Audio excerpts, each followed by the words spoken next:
Alex and I had been together for over 10 years, and for most of that time, we were struggling just to stay afloat. When we first met, I was 26, working as a receptionist at a small dental clinic, and he was 29, still dreaming of owning his own business. He had big ideas, a vision of himself as a successful entrepreneur, and I believed in him. I believed in us. Back then, we lived in a tiny one-bedroom apartment that smelled like old carpet no matter how many times I tried to clean it. The walls were thin enough that we could hear the couple next door arguing every night, their fights so frequent that we barely even noticed after a while. The place was falling apart, but it was what we could afford. Rent was cheap, and we made it work. Alex worked at a small auto repair shop, making just enough to cover half the bills, while I pulled extra shifts whenever I could. I was always exhausted, but I kept telling myself it was temporary, that one day, all the struggling would pay off. He wanted to start his own repair shop, and I supported him completely. I was the one who encouraged him to save, the one who handled our money carefully, making sure we had enough to cover necessities while setting aside anything extra for his dream. But things were never easy. There were months when we barely had enough to eat. I remember one winter when the heater in our apartment broke, and we couldn't afford to fix it. We spent nights huddled under blankets, wearing layers of clothes indoors just to keep warm. I could still feel the icy floor under my feet every morning when I got up for work. I wanted to cry some nights, but I swallowed it down because I knew Alex was trying. Then there was the time my car broke down, and we didn't have enough to fix it.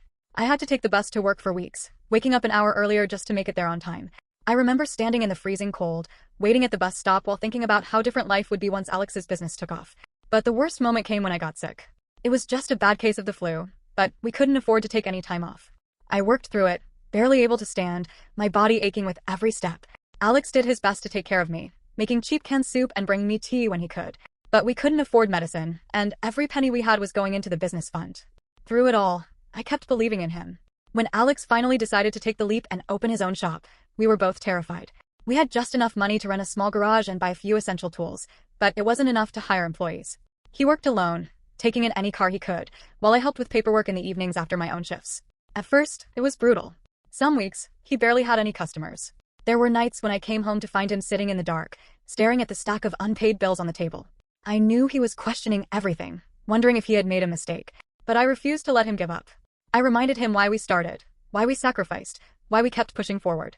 And then, little by little, things started to change. A few loyal customers came back, spreading the word about his work. Business started picking up, slowly at first, but enough to give us hope. We were still struggling, still counting every penny, but for the first time in years, it felt like we were moving in the right direction. But life wasn't done testing us. One night, after I got off work, I stopped by the shop to bring Alex dinner. When I walked in, I found him arguing with a man I didn't recognize, someone furious about a repair that had gone wrong. The guy was shouting, his face red with anger, and Alex was trying to calm him down. Then, out of nowhere, the man threw a wrench at him. I screamed as Alex stumbled back, his shoulder taking most of the impact. The guy stormed out, slamming the door behind him, leaving me shaking with rage. We didn't even have the money to press charges, so Alex just brushed it off, telling me it wasn't worth the trouble. After that, I started worrying more. About the shop, about his safety, about whether all of this was worth it. But Alex refused to quit. "We're too close," he told me. "I can feel it." I wanted to believe him. And then, just as things seemed to be improving, the shop got broken into. It happened in the middle of the night.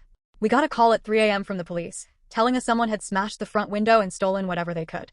We rushed down there, and my stomach dropped when I saw the damage. Tools were missing, the register was empty, and the place was a mess. Insurance barely covered anything, and we were left picking up the pieces again. For the first time, I saw the light in Alex's eyes dim. He didn't say it out loud, but I could see the doubt creeping in. I held his hand. "We're not giving up," I told him. "We've come too far." And so we kept pushing. I took on even more hours at work, barely seeing Alex except for a few minutes at night when we were both too tired to talk. I poured everything I had into keeping us afloat, making sure we could rebuild. Months passed. Business picked up again. Alex hired his first employee, then a second. And slowly, the shop became something real, something stable. I don't know if it was luck or sheer determination, but we survived. We made it. And looking back, I wonder how many times we came close to breaking without realizing it. How many moments we stood at the edge, barely holding on. But we did hold on. And that, I think, is the only reason we made it through. When Alex's business finally took off, it happened so fast that it felt like we had been dropped into a completely different life overnight. One moment, we were scraping by, counting every dollar, and the next, there was money. Real money. The kind I had only dreamed about when I was working extra shifts to keep us afloat. At first, it felt like relief. The first thing we did was pay off our debts. The credit card bills, the loans, even the old medical debt that had been hanging over our heads for years. It was all gone in a matter of days. I remember the feeling of logging into my bank account and seeing a balance that wasn't drowning in red. I had gotten so used to the stress of watching money disappear that it felt surreal to know it was actually staying. Next, we replaced my car. The old beat-up sedan I had driven for years, the one that broke down every few months, was finally gone. Alex handed me the keys to a sleek, new SUV, grinning like he had just given me the world. "No more bus stops for you," he said. I smiled, but something about it felt strange, like he was more excited about the purchase than I was. Then we took a vacation. For the first time in years, we had the luxury of not worrying about money. We flew first class to the Maldives, staying in a private villa over the water. The kind of place I had only seen in magazines. The first few days were bliss. I slept in, lounged by the ocean, let myself believe that we had finally made it. But even then, I started noticing small things. Alex wasn't the same. He was obsessed with the way people treated us. The first night at the resort, he kept pointing out how the staff addressed us, how respectful they were, how eager to serve. "They know we have money," he whispered to me over dinner. "You see how different it is?" I didn't know how to respond. When we got back home, things escalated quickly. The simple pleasures of financial security weren't enough for Alex. He wanted more. It started with the clothes. One afternoon, he dragged me to a high-end boutique, insisting that I needed to look the part now. I had always been fine with simple outfits, classic, comfortable pieces that didn't scream for attention. But Alex wanted luxury.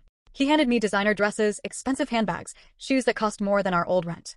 "You can't walk around looking average anymore," he told me. "Not when we can afford better." Then came the cars. His old truck, the one he had worked on for years, was gone in an instant. In its place was a Lamborghini. Not just any Lamborghini, but a customized one, painted a color so specific he spent hours picking it out. "It's about making a statement," he said when I asked why he needed something so extravagant. He started collecting watches too. Rolexes, Patek Philippe's, brands I had never even heard of before. Each time he got a new one, he would hold it up, admiring it like it was a trophy. But the worst change was the house. I had always imagined that, when we finally had enough money, we would buy a comfortable home, something spacious but not excessive, somewhere we could settle down and feel at peace. But Alex had different ideas. One night, he came home and told me he had put in an offer on a mansion. A $10 million mansion. I remember staring at him, hoping he was joking. "Why do we need something like that?" I asked, my voice shaking. He laughed. "Because we can. You'll love it once you see it." I didn't. When we pulled up to the house, it didn't feel like home. It felt like a hotel. Massive marble floors, a grand staircase that curved dramatically in the center of the foyer, chandeliers so big they looked like they belonged in a palace. I told Alex I didn't want it. That it was too much. That it didn't feel like us. But my opinion didn't matter anymore. "This is our life now," he said, brushing off my concerns. "You need to start acting like it." And so we moved in. And with the house came new people. Alex's old friends, the guys from the repair shop, the ones who had stuck with him through the hard times, started fading into the background. In their place were his new friends. Rich men with perfect suits and cold smiles, their wives dressed in designer outfits, dripping in diamonds. Every weekend there was a party. Expensive alcohol flowed freely, the conversations full of name-dropping and bragging about investments, luxury properties, private jets. I didn't fit in. I tried. I really did. I wore the dresses Alex bought for me, smiled politely at the women who spoke about nothing but shopping and plastic surgery. But I couldn't connect with them. One night, at one of our endless dinner parties, I overheard Alex talking to one of his new friends, a hedge fund manager named Damien. "She's still adjusting," Alex said, laughing like I was some charity case he had taken in. "She'll get there." I felt sick. The man Alex had become was not the man I had built a life with. The man I had sacrificed for, struggled beside, believed in. He was someone else now. Someone who saw wealth as power, who valued status over everything else. And for the first time, I realized I was no longer part of his world. I was just an accessory to it. The first time Alex made a major financial decision without telling me, I brushed it off. It was a penthouse in Miami. I found out about it through an email, some legal documents that required my signature. When I confronted Alex, he barely looked up from his phone. "It's an investment," he said casually. "A good one. You wouldn't understand all the details." That stung. For years, we had made every decision together. Back when we had nothing, we sat at our tiny kitchen table, counting every dollar, planning every expense. Now, he was buying multi-million-dollar properties like it was nothing, without even mentioning it to me. I told myself it was just an oversight, that he had been too busy to bring it up. But then it happened again. And again. He bought an entire chain of car dealerships, partnered with a real estate developer, and even invested in a private jet company, all without telling me. Each time I questioned him, he dismissed me with the same condescending tone. "You don't get how this world works," he'd say. I do. I wasn't stupid. I had been by his side when he had nothing. I had supported him, worked overtime, sacrificed my own dreams so that he could have his. And now, suddenly, my opinion didn't matter? It wasn't just the money. It was the way he looked at me, like I was an outsider in our own marriage. Then came the betrayal I could never forgive. I found out about the 9-figure investment through sheer accident. I was going through some mail, most of which I didn't even recognize anymore because Alex had started forwarding important documents to his assistant, when I saw the letter. It was from a venture capital firm, confirming an investment of $250 million. I had to read it 3 times before the number actually sank in. $250 million. I felt physically sick. I stormed into his office, slamming the paper down in front of him. What the hell is this? I demanded. Alex barely looked up from his laptop. A deal. A deal. My voice was shaking. You invested $250 million without even telling me? He sighed, rubbing his temple like I was an annoyance. It's my money. That hit me harder than I expected. Your money. I repeated. That's how you see it now. He leaned back in his chair, crossing his arms. I built this. I took the risks. I made the decisions that got us here. I felt my stomach twist. We built this, I corrected him. I was with you every step of the way. He scoffed. You worked a 9-to-5 job. I built an empire. I stared at him, trying to find a trace of the man I had once known. But he was gone. What did you even invest in? I asked, my voice barely above a whisper. A cryptocurrency project, he said nonchalantly. It's going to be huge. I felt dizzy. Crypto? Alex, are you serious? That's insanely risky. His entire demeanor changed. He slammed his laptop shut, standing up so fast his chair nearly toppled over. You see, he snapped. This is exactly why I don't tell you things. You don't know what you're talking about. You don't have the vision for this. I took a step back. Vision? I whispered. This isn't vision, Alex. This is recklessness. His eyes flashed with anger. You should be grateful, he said through gritted teeth. You live in a mansion.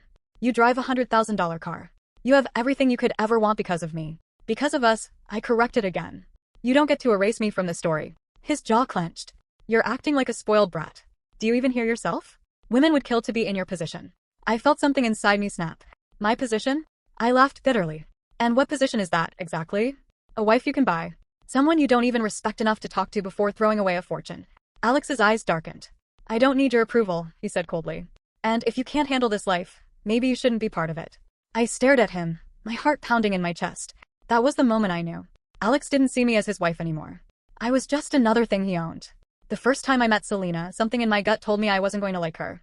She was introduced as Alex's new executive assistant, but from the way she carried herself, from the way she looked at him, it felt like she saw herself as something more. She was young, maybe in her mid-20s, with sleek black hair that always looked freshly styled and a figure that seemed sculpted to perfection. She dressed in designer outfits that clung to her body in all the right places, wearing heels so high I wondered how she even walked in them. Her makeup was flawless, her nails perfectly manicured, and her perfume lingered long after she left a room. I tried to be civil at first. I told myself I was overreacting, that my discomfort came from the fact that I had never seen Alex with a female assistant before. But it didn't take long for my suspicions to grow. She was always around. If Alex had a meeting, Selena was there. If he was on a business trip, she was the one arranging every detail. If I walked into his office, she was sitting too close, laughing at things that weren't funny, touching his arm just a little too casually. I told myself I was imagining things, that I was being insecure. Then Alex started leaving hints, little signs that he wanted me to change. It started subtly. Expensive fashion catalogs began appearing around the house. They were always open to pages displaying overly glamorous, revealing dresses. Brands I had never even looked at before. Gucci, Balenciaga, Versace. At first, I thought they were for him, but then I noticed they were only women's catalogs. And then the comments started. You should try dressing up more, he said one night, barely glancing at me from across the dinner table. I looked down at my outfit, simple jeans and a blouse. What's wrong with how I dress? He smirked, sipping his wine. Nothing. But you could look more polished. More polished. Like Selena. I ignored it. But then, one day, I walked into our bedroom and found a box on the bed. Inside was a dress, a tight, low-cut designer piece that looked nothing like something I would wear. I held it up, staring at it. What is this? Alex walked past me, barely paying attention. Thought you'd like it. I didn't. It wasn't for me. It was for the version of me he wanted. The version that would fit into his new world. I placed it back in the box and shoved it into the back of the closet. Then came the biggest slap in the face. He forgot our anniversary. For 10 years, no matter how hard life had been, Alex had never once forgotten. Even when we were struggling, he would find a way to make it special. A home-cooked dinner, a handwritten letter, something that showed he still cared. This year, there was nothing. No dinner plans, no acknowledgement, not even a text message. I waited all day, telling myself he was just busy. But by nightfall, it was clear he had forgotten entirely. When he finally came home, it was past midnight. He strolled in casually, loosening his tie, acting like it was just another day. I stood in the living room, arms crossed. Do you know what today is? He blinked at me, confused. Wednesday. My stomach dropped. Our anniversary, I said, my voice hollow. Something flickered across his face. Annoyance, not guilt. He sighed, reaching into his pocket and pulling out a small box. Right. Here. He tossed it onto the table in front of me like it was a business transaction. I opened it slowly, my heart sinking further. A bracelet. A ridiculously expensive one, dripping in diamonds.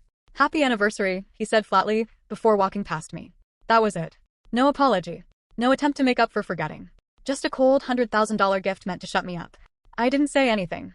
I just stood there, staring at the sparkling reminder of how little I meant to him now. Then, the business trips started becoming more frequent. At first, I believed him. He was running multiple businesses now, expanding his empire. Meetings in New York, conferences in Dubai, weekend getaways to private islands with investors. But Selena was always there. She was the one booking his flights. The one calling at all hours of the night, her voice too familiar. The one who was always in his office when I came to check on him. One evening, while Alex was in the shower, his phone buzzed on the nightstand. I glanced at the screen, expecting a business notification. It was a message from Selena. "Can't wait for tomorrow. Just us this time, winky face." My blood ran cold. I took the phone, staring at the message, my hands shaking. Just us this time? What the hell was that supposed to mean? When Alex walked out of the bathroom, I was still standing there, holding his phone. I lifted my eyes to meet his. "What is this?" I asked, my voice deathly calm. He barely glanced at the screen before taking the phone from me and locking it. "Nothing. Nothing." My voice cracked. "That doesn't look like nothing, Alex." He sighed heavily, running a hand through his hair. "You're being paranoid." "Paranoid?" I let out a bitter laugh. "Paranoid?" I repeated. "So I'm just imagining that you spend more time with her than you do with me? That she texts you late at night with winking emojis? That you suddenly want me to change everything about myself?" Alex's jaw clenched. "Selena is my assistant. That's it. Stop making up problems." "Then why does it feel like she's replacing me?" I shot back. His eyes turned cold. "Because you refused to adapt." Adapt. Like I was supposed to become a different person just to fit into this new life he had built. A life where my thoughts didn't matter. A life where I was nothing more than a convenient accessory. "I don't even recognize you anymore," I whispered. He exhaled sharply, as if I was exhausting him. "Then maybe you should stop looking so hard." I felt my heart break in that moment. Because for the first time, I realized Alex wasn't just slipping away. He was already gone. I never wanted to become the kind of woman who snoops through her husband's things. I never thought I'd have to. But after everything, the dismissiveness, the late nights, the text from Selena, I knew something was wrong. It wasn't just a feeling anymore. It was a certainty. The final push came one evening when Alex came home late again, smelling of expensive cologne that I knew he didn't wear. I asked him where he had been. "Meetings," he said, barely looking at me as he poured himself a drink. I wanted to believe him. But something in the way he said it, the way he refused to make eye contact, made me realize I couldn't trust his words anymore. So I started looking. At first, I didn't even know what I was searching for. Bank statements, emails, anything that would prove I wasn't just paranoid. But Alex had been careful. His personal laptop was locked. His phone was always on him. Then one night, when he was asleep, I noticed his wallet on the nightstand. His credit cards, his driver's license, and a key. It wasn't one I recognized. A small silver key, unmarked. I held it in my hand, my heart pounding. It wasn't for our house or his office, or any of the properties I knew about. So what was it for? I couldn't ask him outright. He'd just call me crazy again. So I did something I never thought I'd do. I hired a private investigator. His name was Daniel Reed, a former police detective who now specialized in uncovering secrets that people like Alex tried to hide. I found his contact through a discreet referral and met him at a coffee shop, my hands shaking as I explained my suspicions. "I need to know what he's hiding," I told him. Daniel nodded like he had heard this kind of thing 100 times before. "Give me a week," he said. I expected the investigation to take time. I was wrong. 3 days later, Daniel called me. "We need to meet." "No." The urgency in his voice made my stomach drop. I met him in his office, a small no-nonsense space with stacks of files and a wall covered in maps and photographs. He didn't waste any time. "Your husband's been busy," Daniel said, pulling out a folder. "He owns a property in the city, a penthouse. Bought it 6 months ago. It's not in his name directly, but through a shell company." My mouth went dry. "How much?" $5 million, he said. "Paid in full." I felt like I was going to be sick. But that wasn't even the worst part. Daniel flipped to the next set of documents. "He's been moving money into offshore accounts. Millions at a time. The transactions are buried under layers of fake business expenses, but the pattern is clear." I stared at the papers in front of me, my vision blurring. I had shared everything with Alex. My trust, my love, my life. And he had been siphoning money away behind my back. It wasn't just infidelity anymore. It was betrayal on a level I couldn't comprehend. I took a shaky breath. "I need proof. Concrete proof." Daniel nodded.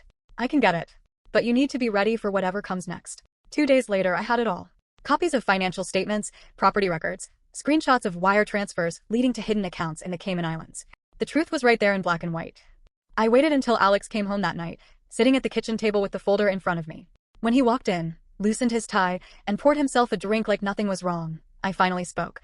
"How long were you planning on lying to me?" He froze mid-sip. Slowly, he turned to look at me. What are you talking about? I pushed the folder across the table. Open it. He didn't move. Go ahead, Alex, I said, my voice sharp. Take a look at what I already know. For a long moment, he just stood there. Then, without a word, he picked up the folder and flipped through the pages. His expression didn't change, not even when he reached the proof of the offshore accounts. Finally, he closed the folder, set it back down, and exhaled. So, he said. I blinked. So. He shrugged, like we were discussing the weather. You went digging. Congratulations. What now? I stared at him, my breath catching in my throat. That's all you have to say? His jaw tightened. What do you want me to say? That I'm sorry? That I regret it. He let out a humorless laugh. I don't. I felt like the floor had been ripped out from under me. You lied to me, I whispered. Alex's face hardened. I did what I had to do. What you had to do? I repeated, my voice rising. You hid money from me. You bought a secret apartment. You. Don't act like you're some victim, he cut me off. You've lived in luxury because of me. You've had everything handed to you. I clenched my fists. I built this with you. And you've been treating me like an outsider in my own marriage. Alex exhaled sharply, shaking his head. I don't have time for this. And just like that, he walked away. No apology. No explanation. He grabbed his keys, his wallet, and without even a backward glance, he left. I sat there, staring at the door long after he was gone. I didn't cry. I didn't scream. I just sat there, numb, realizing that the man I had once fought so hard for was already gone. And now I had to fight for myself. The next morning, I called a lawyer. The downfall started with a headline. I woke up one morning, checked my phone, and saw Alex's name plastered across every major news site. Auto Empire CEO Alex Carter under investigation for fraud. My stomach twisted as I skimmed through the article. The accusations were brutal: money laundering, offshore accounts, fraudulent business practices. The same things I had discovered, now exposed for the entire world to see. Someone had leaked the information, and now the authorities were involved. I knew Alex hadn't seen it yet. He was still asleep in the guest room. He had stopped sharing our bed long before. I stood there, gripping my phone, knowing that the moment he woke up, nothing would ever be the same. And I was right. When he finally stumbled into the kitchen, still groggy, I slid my phone across the counter. Read this. He picked it up, eyes narrowing as he scrolled through the article. Then, just like that, he tossed the phone aside. It's bullshit. I stared at him. Bullshit? Alex, this is serious. The media. They don't know anything. He grabbed a glass, pouring himself water with an almost eerie calm. People throw accusations all the time. This will pass. I wanted to believe him. But even as he spoke, his phone started buzzing. One call after another. By noon, the storm had fully hit. His assistant, his business partners, his lawyers, everyone was scrambling. The SEC had launched an official investigation. Investors were pulling out. Stocks were plummeting. Alex spent the entire day pacing the house, making frantic calls, barking orders at his assistant Selena, who was just as panicked. Find out who leaked this, he growled into the phone. Shut it down. But there was no shutting it down. By the end of the week, his world was falling apart. His business partners, the same men who used to toast expensive whiskey with him, who used to call him a genius, were now distancing themselves. They released carefully worded statements, pretending they had never known anything. His name was becoming toxic. The invitations to exclusive events stopped. The once friendly investors refused to take his calls. Then the real blow came. His assets were frozen. The government was investigating his offshore accounts, and as a precaution, they locked everything down: his business accounts, his personal funds, everything he thought was untouchable. For the first time, I saw fear in his eyes. I watched as he sat in his office, staring at his computer screen, his fingers clenched into fists. I knew what he was seeing. Numbers that were once in the hundreds of millions, now inaccessible. He was losing control. His family tried to step in. His older brother, Mark, flew in from Chicago, showing up at the house unannounced. What the hell is going on, Alex? He demanded, throwing a newspaper onto the table. Mom's been calling me nonstop. She's worried sick. Alex barely looked at him. I've got it handled. Mark let out a bitter laugh. Really? Because from where I'm standing, it looks like you're drowning. Alex shot up from his chair. You don't know what you're talking about. Mark didn't back down. You need to fix this. Take responsibility. Stop acting like. I said I've got it handled. Mark turned to me then. Is he serious? I didn't answer. Because I already knew the truth. Alex wasn't going to fix anything. He was going to go down swinging, refusing to admit he had done anything wrong. Then came the betrayals. One by one, the people he trusted started jumping ship. His right-hand man David, the CFO of his company, released a statement saying he had no knowledge of Alex's financial dealings. Selena, his ever-loyal assistant, resigned publicly, giving an interview where she claimed she was misled and had nothing to do with any illegal activities. I almost laughed when I saw it. The same woman who had been glued to his side, now pretending she had no idea what he was capable of. But the worst part? He still refused to see it. They'll regret turning their backs on me, he muttered one night, pacing in the living room, drinking straight from a bottle of whiskey. They'll all regret it. You need to wake up, I told him. You're losing everything. He turned to me, his eyes dark and unfocused. You think I don't know that? I crossed my arms. Then why aren't you doing anything about it? He scoffed. What do you want me to do? Cry?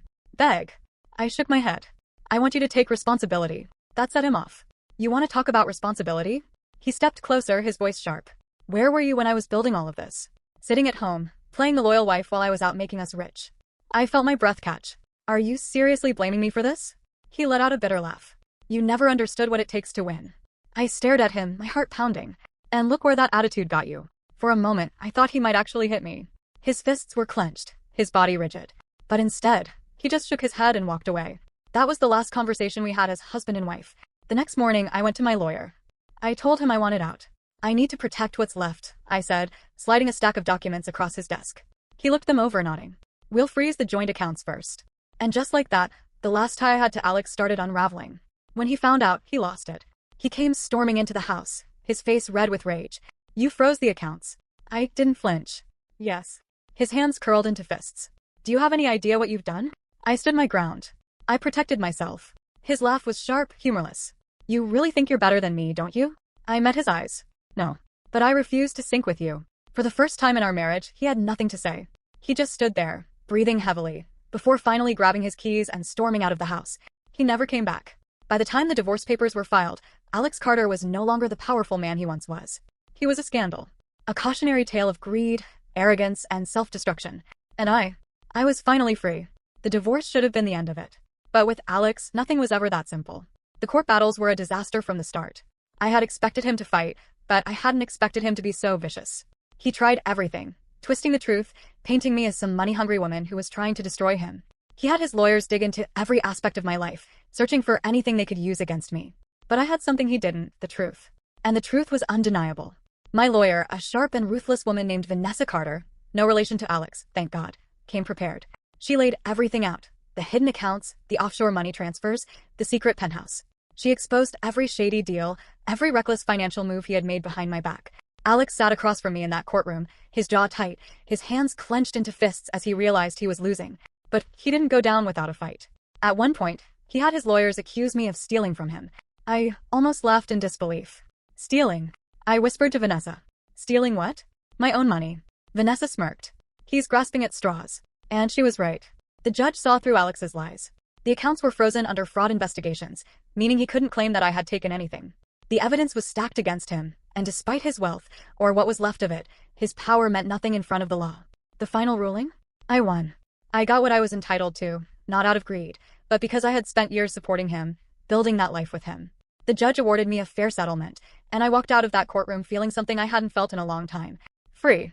But Alex wasn't done. A month after the divorce was finalized, I received a letter. A handwritten letter. I stared at my name scrawled across the envelope, debating whether to open it. Part of me wanted to tear it up and throw it away. But curiosity won. The letter was an apology. Or at least, it was trying to be. He wrote about his mistakes, about how the money had changed him, how he had let greed consume him. He admitted he had taken me for granted, that he had lost sight of who he was. Then came the part one had been dreading. I miss you. I know I don't deserve another chance. But if there's any part of you that still remembers what we had, I hope we can talk. Maybe one day we can fix this. I sat there, staring at those words, waiting to feel something. Anger. Regret. Maybe even a little sympathy. But all I felt was nothing. I folded the letter, placed it back in the envelope, and tossed it into the trash. Because I was done. I moved into my own house a month later. It wasn't a mansion. It wasn't some excessive palace. It was a home. A beautiful modern place in a quiet neighborhood, bought with my share of the settlement. $1.5 million, a fraction of what Alex used to throw around carelessly, but to me, it was worth more than anything he had ever given me. For the first time in years, I felt at peace. I reconnected with friends I had lost along the way, real friends. People who had stuck by me before Alex's money had isolated me from the world. My best friend Lisa cried when she saw me for the first time in over a year. I thought I lost you, she admitted, hugging me tightly. You almost did, I said honestly. But I'm back now. And I meant it. I didn't need private jets. I didn't need designer clothes. I didn't need the kind of life that revolved around status and power. I just needed to be me again. So I started over. I got a job. Something for myself, something that had nothing to do with Alex or his world. I wasn't struggling like before. I was financially secure, but I didn't want to sit around, wasting my days in a house full of memories. I found work as a marketing consultant for a local company. Nothing flashy, nothing extravagant, but something I actually enjoyed. Something that made me feel like I was building a life for me, not just living in the shadow of someone else's success. Meanwhile, Alex was still unraveling. His company, his empire, collapsed under the weight of scandal. After the fraud allegations, investors abandoned him completely. The government was breathing down his neck, combing through every financial record, every shady deal he had ever made. Then came the worst of it. The IRS launched an official investigation. Tax evasion. That was the final nail in the coffin. Bankruptcy wasn't just a possibility anymore. It was his reality. He lost everything. The luxury cars? Gone. The private jets? Gone. The $10 million mansion? Foreclosed. I heard rumors that he was crashing in a penthouse he didn't even own, one that was being seized as part of the fraud investigation. And the people who used to worship him? They disappeared. The business partners who once called him a genius now pretended they never knew him. The high society friends who used to toast to his success had moved on to the next big thing. Even Selena, his perfect, loyal assistant, was gone. I had no idea where she went, but from what I heard, she left the moment the money dried up. Typical. Alex was alone. And for the first time since all of this started, I realized I didn't care. Once upon a time, I had loved him. I had fought for him. I had given up everything to build a life with him. But that man, the man I had loved, had died the moment he let his greed consume him. And now I was finally living for me. The first morning in my new house felt almost surreal, as if I had stepped into someone else's life. For years, I had woken up with an unbearable weight on my chest, drowning under the constant pressure of being the perfect wife, of keeping up appearances, of molding myself into whatever Alex wanted me to be. But now, as I lay in bed, staring at the ceiling, listening to nothing but the soft chirping of birds outside my window, I realized something profound. I was finally free. There were no tense breakfasts filled with silence and resentment, no strained conversations, no endless expectations of how I should act, dress, or exist. Just me, in my own space, in a home that I had chosen for myself, waking up to a life that finally belonged to me. I got out of bed, stretched my limbs, and walked to the kitchen, where I made myself a cup of coffee. Real coffee, not the imported, overpriced kind Alex used to insist on but never actually drank. Sitting on my small patio, wrapped in a soft blanket, I watched the world outside slowly wake up, and for the first time in years, I didn't feel the overwhelming rush of anxiety that had once been a permanent fixture in my life. There were no financial scandals to cover up, no manipulative power plays to navigate, no more tiptoeing around a man who had long since stopped seeing me as anything more than an accessory to his success. There was only peace, and in that moment, I realized how much I had been missing it. I knew that rebuilding my life wouldn't happen overnight, but for the first time, I felt excited about the prospect of rediscovering who I was outside of Alex's shadow. The first step was reconnecting with the people I had lost along the way, the friends I had drifted from when Alex's world had swallowed me whole. I started with Lisa, my best friend from college, the one person who had never fully given up on me, even when I had become someone she barely recognized. When I texted her, she responded almost immediately, and within an hour, she was at my doorstep, 2 bottles of wine in hand, her eyes filled with a mixture of relief and sadness. The moment I opened the door, she pulled me into a tight hug, holding on longer than necessary, as if to make up for the years of distance that had built between us. When she finally stepped back, she looked around my house with a smile that was both approving and nostalgic. "This place feels like you," she said softly, and for the first time, I realized how much I had missed hearing someone say that.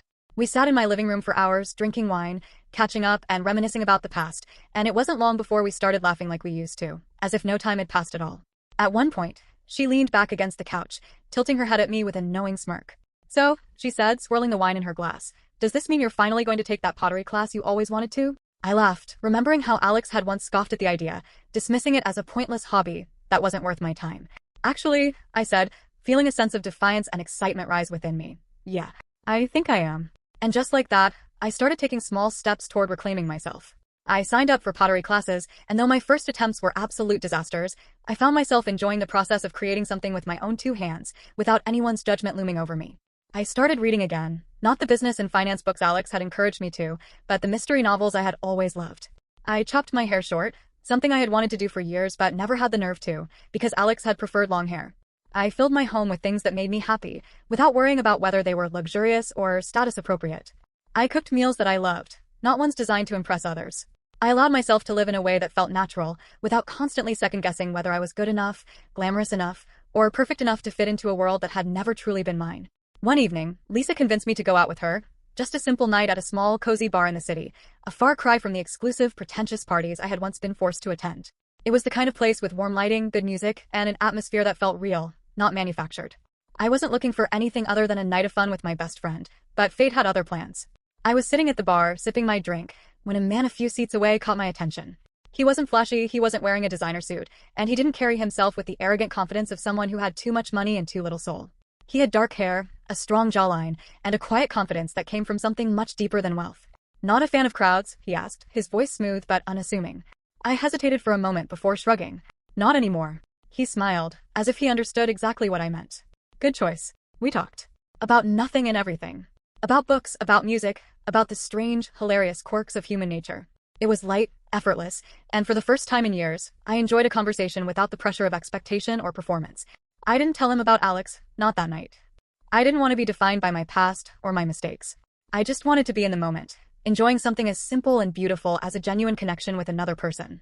A few weeks later, I received an email from Alex. I almost didn't open it, but curiosity got the better of me. It was short, almost painfully so, and filled with words that felt too little, too late. He wrote about his regrets, about how he had lost sight of what really mattered, about how he had taken me for granted and wished he could undo his mistakes. Then came the final plea, the part one had been dreading. "I don't expect you to forgive me," he wrote, "but I miss you. I hope that in time we can talk. Maybe even fix things." I read it twice. Then, without hesitation, I deleted it. No reply. No second chances. Because for the first time in a long time, I didn't feel anger. I didn't feel regret. I didn't even feel sadness. I just felt free. The chapter of my life with Alex was over, and I had no desire to reopen it. I had spent years being someone I wasn't, sacrificing my happiness for a man who had never truly valued me. But now, standing in my own home, surrounded by the life I was building for myself, I knew that I was exactly where I needed to be. I wasn't the woman who had lost herself in someone else's world anymore. I wasn't the woman who settled for being ignored, dismissed, and betrayed. I was someone new. Someone stronger. Someone who had finally learned what it meant to put herself first. And for the first time in a long time, I was truly, completely ready to move forward.